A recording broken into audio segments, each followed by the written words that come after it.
pemakaman. Nah ini yang istilahnya bikin saya kaget.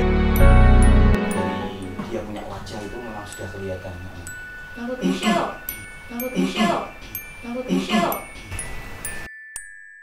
Jenazahnya ini meninggalnya karena sakit, mungkin nggak bisa jalan atau gimana, lumpuh gitu. Tapi aku ngeliat dia pas pemakamannya itu, dia udah di sebelahnya udah yang sehat, udah bisa jalan lagi, awalnya udah seneng gitu, aku udah nggak sakit lagi. Ada orang pakai jubah putih itu kayak nendeng, terus akhirnya lama-lama hilang sama sinar. Sisik mas, dari leher diangkat dagunya, ininya ditarik dagunya. Oh ternyata dia bunuh diri.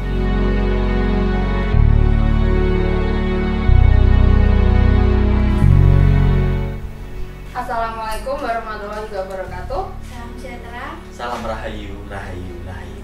Halo sahabat Joy, bertemu kembali dalam acara OS2M, obrolan santai seputar misteri bersama saya Resti Dan saya Michelle. dan narasumber kita hari ini. Adi, Mas Adi, bagaimana kabarnya hari ini? baik-baik saja mbak. Kira-kira ada pengalaman apa nih, pengalaman misteri apa sih yang mau disampaikan, yang mau di-sharing sama sahabat-sahabat Joy? Gini mbak, saya dulu bekerja di salah satu yayasan kematian di Semarang.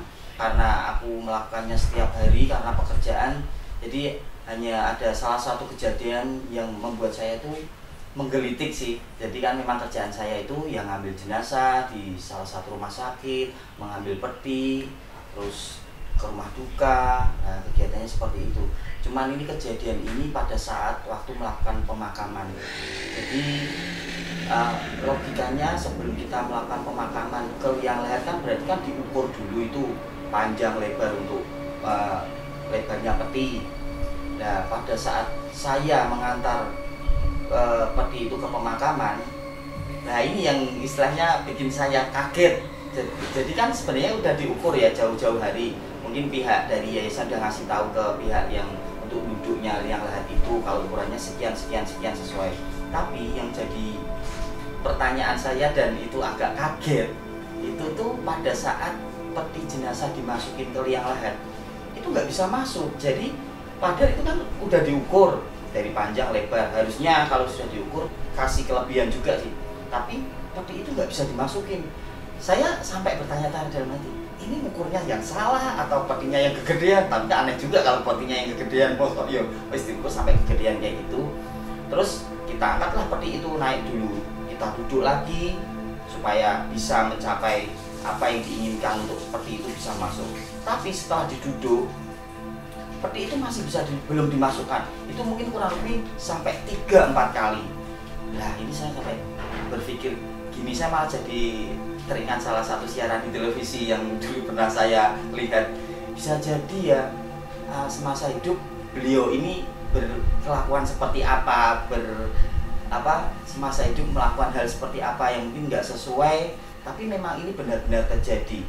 Jadi saya juga kaget karena baru pertama kali itu saya melihat kejadian seperti itu, nggak habis pikir kok bisa ya, kok ada ya, nggak cuma hanya di televisi gitu Mbak Resti. Nah, menurut Michelle nih, gimana nih pandangannya? Kalau yang lahat itu kan kayak mungkin bahasanya tempat peristirahatan terakhir ya. Tapi dari liang lahat aja mungkin bumi sudah menolak. Pas petinya itu dimasukkan, ternyata nggak cukup. Nah itu bisa dihubungkan sama masa hidupnya, dia mungkin sering mengambil hak orang lain. Jadi bumi itu sudah menolak gitu. Nah, selain masa pemakaman, ada lagi nggak sih yang masih berputar soal pemakaman?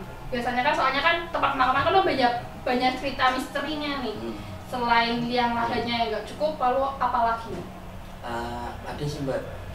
Itu ada di salah satu tempat pemakaman yang menurut saya juga aneh, dan itu memang ganjel juga sih. Itu datarannya tinggi pada saat melakukan pendudukan, diduduk itu tanahnya itu keluar air, padahal dataran tinggi. Mungkin kalau untuk dataran bawah mungkin hal biasa, kalau menurut saya itu sampai dipompa air mengalir terus ke atas. Terus dari kita menyampaikan ini ke keluarga, Bu, kalau sampai seandainya ini keluar air terus, dengan terpaksa ya kita makamin, karena memang air keluar terus nggak bisa habis. Akhirnya ya terpaksa. kita memasukkan peti itu dengan kondisi masih ada. Jadi ya udah, jadi dengan kedalaman yang tidak semestinya, jadi ya udahlah kita kuburin itu. Nah, aku juga bertanya dalam hati, ya ampun, aku juga sampai kadang-kadang ya ini mungkin ya istilahnya apa yang kita tabur selama di dunia ini akan kita tuai pada saat kita dipanggil Tuhan. Mungkin dalam benak saya hanya pikirannya seperti itu Mbak. Dan kelihatan juga kalau semasa hidupnya itu serakah, kan kelihatan kan kalau pas meninggal ternyata harta itu nggak dibawa mati. Nah, selain tadi dari 2 pengalaman tadi nih yang hanya mengecil, lalu ada yang lainnya isi air, selain itu apa lagi sih? Ada lagi sih Mbak, ini juga menurut saya aneh. Jadi ini di salah satu tempat pemakaman juga, memang kegiatan memang di pemakaman sih ya. Jadi pada saat teman-teman saya gotong peti itu kan pada saat masuk di liang lahat kita pakai kayu dulu, kita tahan pakai kayu, terus pada saat turunnya pakai tali, terus kayu diambil, kita tahan pakai tali, turun pelan-pelan. Ya di situ juga keanehan terjadi, tiba-tiba tali itu putus. Aku sampai pegang-pegang. Aku pada saat itu jalan mendekat, pada saat tali turunnya saya mau keluar dari gerombolan yang pada layat itu, tapi pada saat saya jalan berapa langkah, bunyi kayak gitu. Aku bilang sama teman, ada apa itu? Ternyata talinya putus. Aku sampai, ya ampun, dalam hati saya, apa yang telah dilakukan beliaunya ini selama di dunia, kok sampai tali pun nggak bisa nahan bebannya dia. Itu sih Mbak, saya juga kaget juga. Jadi itu pengalaman selama saya kerja di yayasan kematian itu ada beberapa memang ya, ini juga semacam keanehan. Jadi istilahnya mungkin beban-beban hidupnya dia seperti apa juga saya juga nggak tahu kok sampai bisa mutusin tali itu. Itu kan talinya nggak putus. Itu kan biasanya yang dipakai tali apa sih? Itu tali yang biasa kita gunakan untuk lomba narik tambang. Jadi mungkin untuk penahan atau kekuatannya ya mungkin sekitar setengah ton ya, 500 kilo ya. 500 kilo ya. Ya mungkin sekitar itu deh. Nah, pernah nggak sih kepikir mungkin ikatannya itu yang kurang kuat? Itu tuh tali itu nggak ada ikatan, jadi los, nggak ada apa ya? Mungkin aku pikir kemarin malah itu kayak lepas merucut gitu loh. Tapi ternyata putus, benar-benar putus. Makanya saya sampai berpikir seberat apa ya peti kok sampai bisa mutusin tali yang biasa. Itu dibantu sama mesin nggak waktu nurunin? Oh enggak, itu tenaga manusia semua. Mungkin mikirnya gini nih, orangnya nih yang nggak kuat untuk nahan bebannya si peti, makanya talinya merucut lah atau apa. Nah, kalau merucutnya enggak, dia lebih jelas keputus. Berarti emang bener-bener keputus kayak ada bekas potongan. Ya, aku juga nggak ngelihat itu pasti putusnya karena mungkin gesekan di petinya. Kan itu kan dia turun, terus gesekan petinya turun, pada saat turun itu juga mungkin mengganggu, istilahnya mengikis dari bagian tali yang tadinya utuh bisa jadi separuh, atau kan memang tali digunakan berulang-ulang. Kejadianlah pas di situ. Itu juga menurut saya juga aneh sih, istilahnya jarak antara liang lahat ke peti mau masuk mungkin ya sekitar 1,5, tapi hanya untuk menahan beban seperti kayak itu menurut saya nggak sampai putus tol gitu ya, istilahnya potong. Dan itu memang nggak merucut karena kita juga seandainya ada alat-alat yang benar-benar memang sudah nggak layak pakai, memang kita ganti karena beban sih kalau menurut saya. Itu tali yang dipakai 2 di sisi kanan kiri atau hanya 1? Dua, jadi kanan kiri, jadi bisa ada 4 orang di depan, 4 orang di belakang, jadi mungkin sekitar 8 orang untuk menahan peti itu pakai tali. Jadi kanan kiri dari kepala sama kaki lah istilahnya untuk nahan peti turun. Berarti waktu talinya putus itu si peti benar-benar kondisi jatuh? Iya benar. Jadi mungkin bagian kepalanya yang agak menjorok ke bawah, turun dulu. Lah itu yang bunyi itu yang bikin kaget kita semua. Dan saya lihat ekspresi dari orang-orang yang pada saat itu melayat itu juga mungkin bertanya-tanya, ada apa ya sampai kejadian seperti ini, kejadian ini kok ini, yang mungkin banyak yang bertanya-tanya. Mungkin bagi mereka yang lain itu hal baru atau baru mereka baru lihat ya istilahnya kok iso ya kejadian seperti itu, mungkin seperti itu. Nah kalau Michelle nya bisa dengerin cerita ini, itu kan udah berat ya, ditambah lagi dengan ada tubuh manusia yang sudah meninggal, yang otomatis berat, lalu dengan menggunakan tali tambang diturunin, dan di sini nggak dijelasin ya tali tambangnya ada 2. Lalu tiba-tiba waktu diturunin dengan jumlah orang yang emang biasanya sudah dipakai dan tidak terjadi apa-apa, lalu kemudian putus dan menimbulkan mungkin sebuah kegaduhan di pemakaman. Nah, bisa jadi masa hidupnya orang ini suka main tangan atau mungkin melakukan kekerasan sama orang lain. Nah, menurut aku yang kita lakuin di semasa hidup itu bakalan balik ke kita, jadi bakal ada timbalan balik gitu. Nah ini kan kita udah yang serem-serem nih seputar pemakaman semua. Tapi kira-kira ada nggak sih sebuah pengalaman yang dimana itu tadi kan ini grup semua nih yang menunjukkan kebaikan seseorang? Kalau ada sih Mbak, itu jadi kejadiannya itu saya mau ambil jenazah di salah satu rumah sakit yang ada di Semarang, rumah sakit terkenal juga. Jadi itu keluar pada saat setelah dimandikan, dia keluar, dia dipakai baju ada Jawa, pakai belangkon juga. Dari situ tuh auranya bener-bener, saya pada saat mau ngeledek keluar tuh dalam hati, ya ampun, orang ini kok auranya bener-bener baik ya, istilahnya baik dalam arti kata cahayanya itu bener-bener keluar.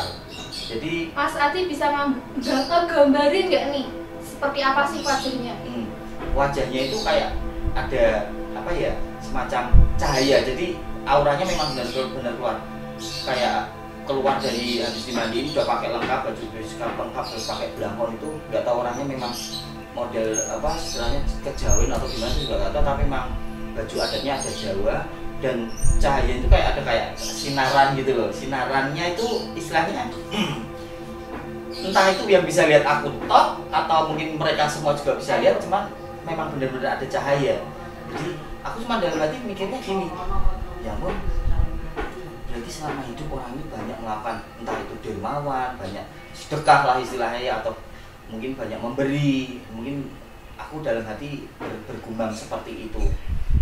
Kok lihat terus pada saat aku mau naik ke mobil jenazah, ada beberapa ibu-ibu sih bilang, ya ampun ternyata orang baik, dipanggilnya juga cepet dia gitu. Berarti ini raut wajahnya bisa digambarin dia tenang, betul. Bersih ya. Bersih, jelas bersih. Jadi auranya benar-benar keluar, terpancar dari dia punya wajah itu memang sudah kelihatan. Michelle. Ya sama, mungkin masa hidupnya dia orangnya ilmuwan, tapi ada aura kayak berwibawa.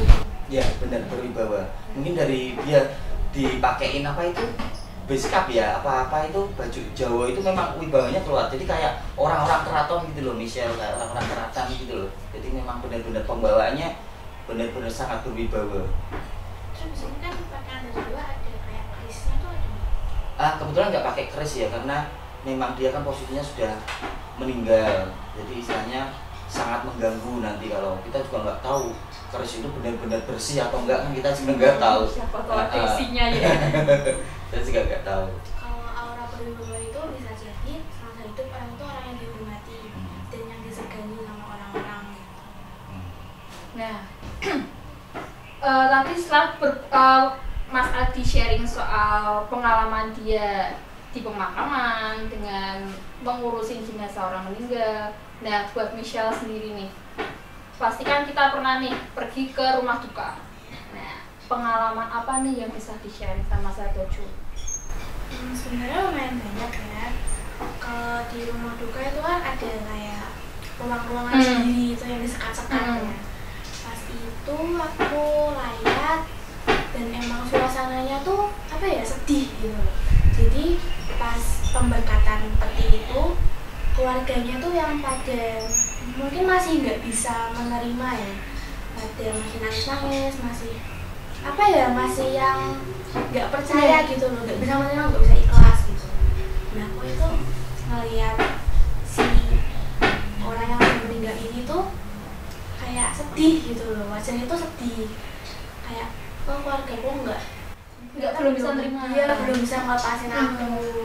Jadi ya menurut aku kalau sebenarnya orang udah meninggal itu kalau keluarganya masih belum bisa menerima itu bakal ada apa ya, pengaruhnya pengaruhnya ke orang yang meninggal ini. Mungkin dia nih tidak tenang atau jalannya nggak bisa enak ya, bisa enak, terus nanti mau ngelepasin juga susah gitu. Berarti misal bisa lihat istilahnya pada saat layat itu yang meninggal itu apa istilahnya kok lihat keluarganya sedih kayak gitu. Iya. Lo bisa lihat ya. Selain itu apalagi nih yang bisa dilihat selama di rumah duka? Kadang itu sebenarnya kan kadang bisa lewat gitu ya, lewat. Dan kadang lewat dulu aku juga udah bisa ngeliat gitu loh. Pas itu nggak tahu kenapa itu sepi banget. Jadi yang datang tuh sepi. Terus aku ngeliat si orangnya yang mungkin arwahnya itu wajahnya, raut mukanya kayak apa ya, kayak hampa, terus ada aura kemarahan juga. Jadi dia kan arwah kan ya kayak orang biasa, tapi di belakangnya itu ada kayak asap-asap aura gitu. Tapi aura itu warna abu-abu. Aku juga nggak tahu itu kenapa, mungkin, tapi bener-bener tamu-tamu itu dikit banget, jadi kayak sepi. Dan bahkan auranya dari tempatnya, dekorasinya dari itu tuh bener-bener gak enak banget gitu. Jadi kayak suram, hampa, sepi gitu. Nah kalau misal Michelle ketemu sama yang hal kayak gitu, biasanya itu yang kamu lakuin apa sih? Ya paling doain, ikut doain walaupun memang nggak ngeliat ke situ, tetap ya mendoakan supaya cepat rest in peace dan cepat kembali ke Tuhan. Nah biasanya posisi si arwah ini ada di mana? Di belakang peti atau di dekat keluarga kah? Atau mungkin ikut duduk bareng atau gimana? Biasanya arwahnya itu ada di sebelah fotonya. Pasti itu selalu Di sebelah fotonya, dia berdiri di situ. Bahkan pas itu aku pernah lihat, jadi jenazahnya ini meninggalnya karena sakit, mungkin nggak bisa jalan atau gimana, lumpuh gitu. Tapi aku ngeliat dia pas pemakamannya itu, dia udah di sebelahnya udah yang sehat, udah bisa jalan lagi, awalnya udah seneng gitu, aku udah nggak sakit lagi gitu. Tapi keluarganya kan juga pastinya sedih sama pasien. Tapi sebenarnya di balik kematian itu juga ada kayak apa ya, dari jenazahnya sendiri ada sebuah apa ya, bebannya sudah hilang gitu, hilang semuanya, udah damai gitu. Pernah nggak sih Michelle ke rumah duka gitu melihat apa ya, tadi kan di sini kan Michelle ceritanya keluarganya itu sedih, belum bisa menerima, belum bisa ikhlas buat melepas orang ini. Pernah nggak Michelle ke rumah duka terus melihat ya emang keluarganya udah ya udahlah ini yang terbaik, dia udah dapat tempat yang bagus, dia sudah lepas dari segala bebannya. Pernah melihat keluarga yang seperti itu nggak? Begitu ikhlasnya melepas orang-orang yang dikasihnya. Pernah. Terus ya spirit arwahnya itu udah yang senyum, terus udah mau siap-siap apa ya, udah mau hilang gitu. Terus pernah juga di tempat itu yang buat kremasi itu, jadi setelah itu dibakar kan ada asapnya. Itu ngeliat kayak dia itu dibawa sama satu apa ya, kayak malaikat atau gimana, tapi itu warnanya hitam. Nggak tahu. Kok ngerti ya? Malaikat hitam, biasanya malaikat kan putih nih. Menurut Michelle tuh kenapa kok yang membawa itu malaikatnya hitam? Apakah karena itu malaikat maut atau gimana? Nah, itu kurang tahu ya. Tapi kalau yang putih itu juga pernah lihat. Jadi pas itu aku ngeliatnya dari lumayan jauh, dia itu udah yang apa ya, walaupun keluarganya nggak tahu, tapi itu tetap pamitan gitu. Terus sampai akhirnya ada orang pakai jubah putih itu kayak gandeng, terus akhirnya lama-lama hilang sama sinar. Berarti ternyata cerita mitos yang sering kita dengar kalau ada malaikat yang membimbing kita buat ke tempat peristirahatan terakhir mungkin kali ya kita nyebutnya kali ya, itu ternyata beneran ada ya. Terus selain itu tempat kremasi, ini aku yang penasaran banget nih. Di tempat kremasi itu kan biasanya deket dengan apa ya, pemakaman Cina ya. Iya. Nah Michelle biasanya ngelihat apa sih? Karena aku penasaran banget nih. Di tempat pemakaman-pemakamannya itu kan banyak ya. Itu biasanya kalau keluarganya habis nyekar, mungkin habis nabur bunga atau ngasih makan atau ngasih minum di pemakamannya itu, biasanya arwahnya itu datang. Jadi datang di sana dulu sampai keluarganya pulang. Tapi nanti kalau semisal udah selesai, ya hilang lagi gitu. Jadi kayak apa ya? Jadi kayak kita itu nyekar dan jadi arwahnya itu benar-benar datang gitu. Jadi ya benar-benar hadir walaupun emang udah beda dunia. Jadi walaupun udah beda dunia pun kita juga masih tetap menghormati dan juga masih harus mendoakan supaya bisa rest in peace, lahir kembali. Nah, Michelle pernah lihat gak nih makam yang emang kelihatannya gimana ya, yang dilihat udah lusuh banget, nggak pernah keurus, pernah nggak? Pernah, pas itu di apa ya, itu bukan pemakaman sih, penitipan aku. Itu ada beberapa yang masa kontraknya itu udah habis, dan itu dari aku kecil itu nggak sama sekali nggak pernah ada orang yang di situ. Kayak apa ya, udah kuno banget, bahkan meninggalnya itu sekitar 1940-an. Itu kayak satu keluarga gitu.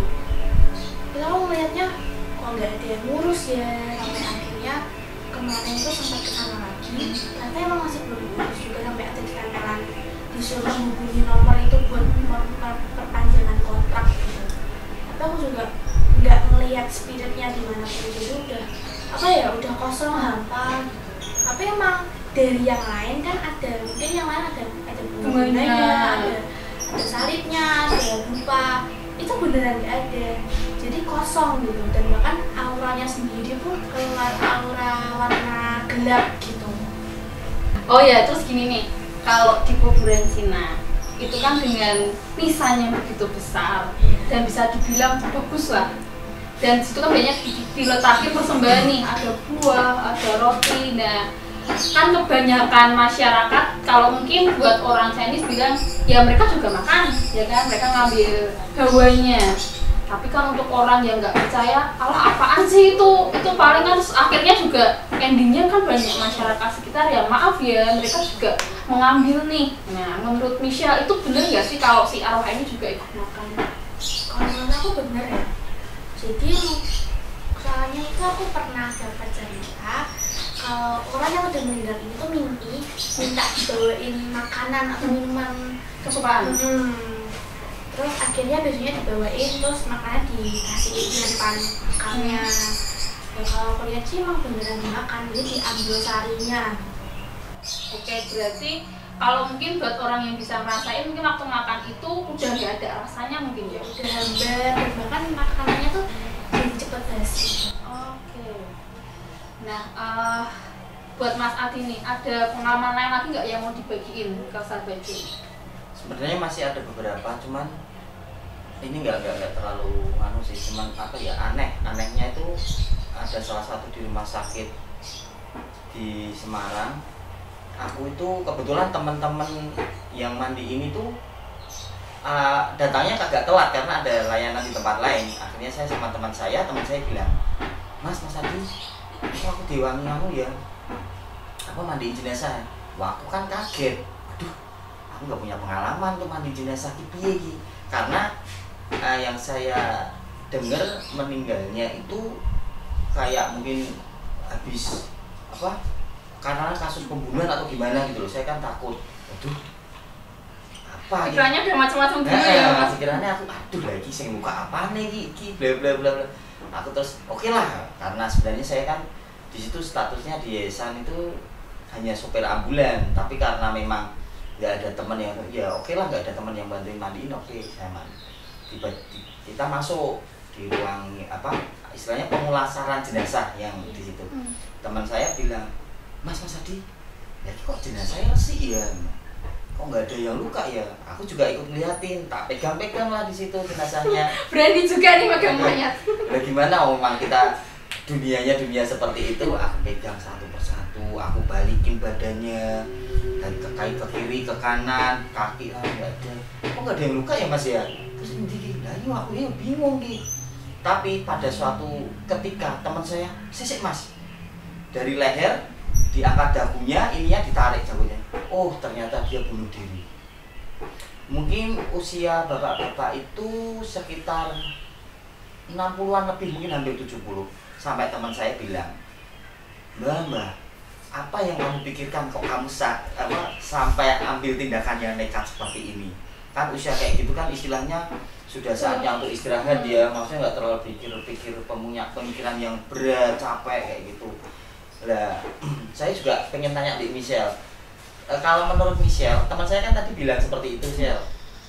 Mbak kok nganu itu mungkin orangnya masih di situ ya, Michelle ya. Istilahnya dia tahu apa yang kita bicarakan itu, mungkin ngerti ya kali ya, Michelle. Kalau untuk Michelle gimana, Michelle? Kalau korban bunuh diri itu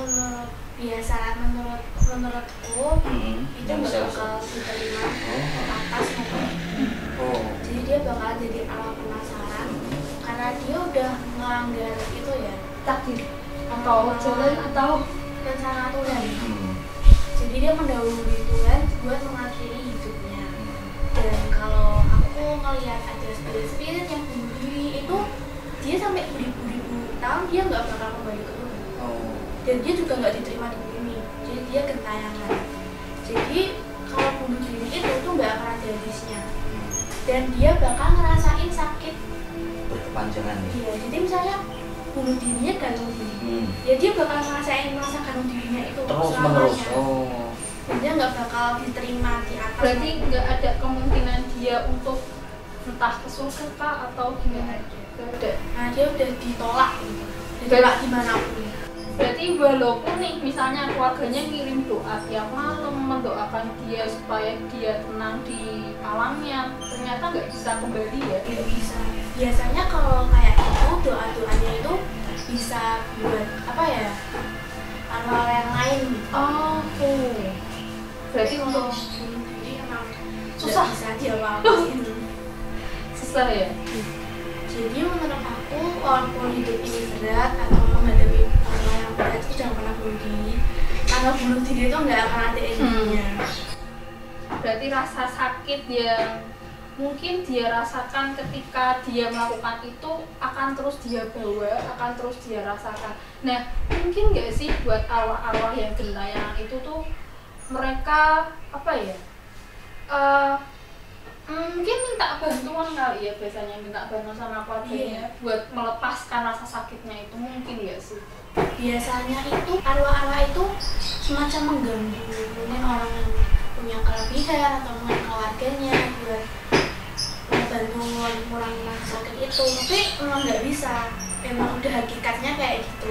Jadi misalnya dia itu gores nadinya, ya itu bakal sakit terus itu, bakal tersiksa. Nah, berarti Sahabat Joy udah tahu ya. Jadi apapun yang terjadi di kehidupan kamu, seberat apapun masalah kamu, atau mungkin sebanyak apapun beban kamu, jangan pernah sekali-sekali nyoba untuk bunuh diri. Mungkin kalau bunuh diri enak kali ya, masalahku selesai, tapi habis dengar penjelasan dari adik kita Michelle, otomatis kita jadi tahu nih, ternyata rasa sakit yang kita rasain itu bakal kita bawa terus. Ternyata ending tenang yang kita harapkan itu tidak pernah tercapai, malah sampai ke bawah nih, sampai kita udah meninggal dan bikin orang yang masih hidup atau mungkin keluarga kita itu merasa gimana ya, terganggu mungkin ya, atau mungkin orang sekitar tuh merasa tempat ini kok jadi nggak enak ya kan, tempat ini kok gimana ya, kok jadi takut. Jadi sebisa mungkin apapun masalah kita selesaikan secara baik, bukan dengan jalan pintas yaitu bunuh diri. Tapi beda kalau pembunuhan ya. Nah, kalau pembunuhan beda lagi karena mungkin, nah ini nih yang mau tanya, kalau pembunuhan biasanya rohnya ini atau arwahnya ini gimana? Biasanya kalau semisal misalnya dia dibunuhnya di rumah, jadi dia akan terikat di rumah itu, jadi dia nggak bisa kemana-mana karena dia dibunuhnya di situ, jadi dia terikat di tempat itu terus. Ada kemungkinan nggak dia untuk kembali? ke emang yang tempatnya ke tempat seharusnya dia ada? Bisa, cuman dia harus memaafkan masa lalunya, dan dia mungkin juga memaafkan pelakunya. Mungkin menghilangkan dendamnya kali ya. Tapi kalau emang nggak bisa menanggung dendamnya, ya nggak bakal bisa. Berarti selamanya dia akan tertanam di situ, dia ya mengganggu orang lah istilahnya. Iya, itu jadi bad spirit gitu. Nah, sahabat Joy, habis kita mendengarkan cerita dari Mas Adi soal pengalamannya dia dan juga penjelasan dari adik kita Michelle tentang pengalaman dari Mas Adi, inti yang bisa kita dapat adalah apa yang kita tabur akan kita tuai. Jadi apapun yang kita lakukan di dunia ini ternyata memang ada hukum karmanya, memang akan kita mendapatkan akibatnya ketika kita akan meninggal nanti. Dan seperti yang tadi aku bilang, apapun yang terjadi di kehidupan, biarlah tetap ada di kehidupan, berusaha untuk melepaskan ketika kita memang sudah harus melepaskan, termasuk entah itu beban, entah itu dendam, entah itu rasa sakit, agar perjalanan kita ke tempat peristirahatan kita yang terakhir bisa lancar, bisa mulus, dan keluarga yang kita tinggalkan juga bisa lebih tenang, bisa lebih ikhlas kalau kita juga ikhlas untuk melepaskan segala yang memang sudah harus dilepaskan. Oke, terima kasih buat Mas Adi dan Mas Adi Sulaiman. Terima kasih buat adik Michelle. Wassalamualaikum warahmatullahi wabarakatuh. Salam sejahtera. Salam rahayu, rahayu, rahayu.